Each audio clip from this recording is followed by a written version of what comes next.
தமிழ் சரித்திரம் YouTube channel பார்வையாளர்களுக்கு வணக்கம். வாங்க இன்னைக்கு காணொலிக்குள்ள போகலாம்.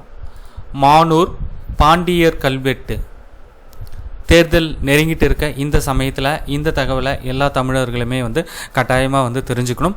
நம்ம எல்லாருக்குமே தெரிஞ்சிருக்கும் உத்திரமேரூர் கல்வெட்டு, அதாவது குடவோலை முறை குறித்த கல்வெட்டு இந்த ஆலயத்தில் இருக்கு.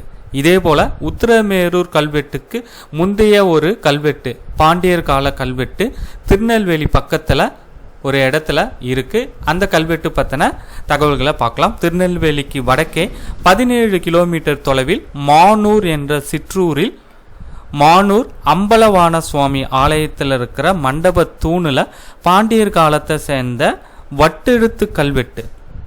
அக்கல்வெட்டு பராந்தக நெடுஞ்செழியனுடைய வரகுணன் என்ற மாறன் சடையனின் 35ஆம் ஆட்சி ஆண்டில் நடந்த உள்ளாட்சி தேர்தல் பற்றிய விவரங்களை நமக்கு சொல்லுது.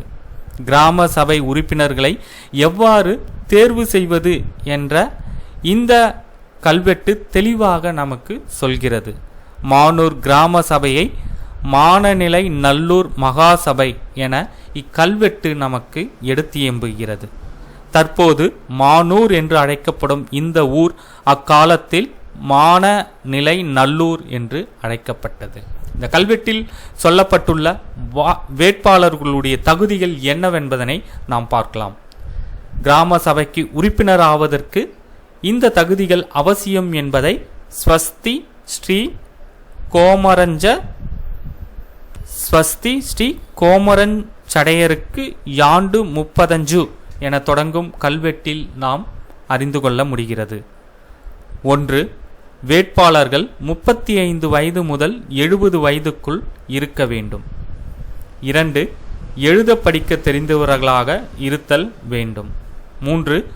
வயது அதிகமானவர்களுக்கு தேர்தலில் போட்டியிட வாய்ப்பு கிடையாது. 4. கல்வி மட்டுமல்லாமல் வருமானம் ஈட்டி அரசுக்கு வரி கட்டுபவராகவும் அவர் இருத்தல் வேண்டும்.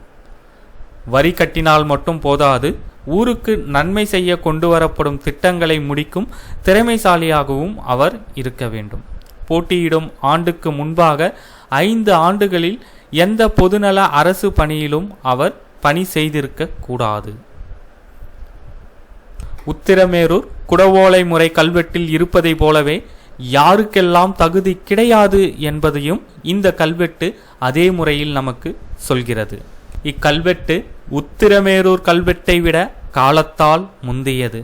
உத்திரமேரூர் கல்வெட்டில் இல்லாத இன்னும் ஒரு சிறப்பு இந்த கல்வெட்டில் உள்ளது. அது என்னவென்றால், ஒருவருக்கு ஒரு முறை மட்டும்தான் தேர்தலில் போட்டியிட வாய்ப்பு வழங்கப்படும்.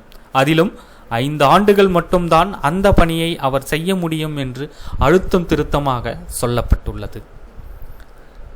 இது குறித்து உங்களுடைய கருத்துக்களையும் பதிவு பண்ணுங்க. நன்றி, வணக்கம்.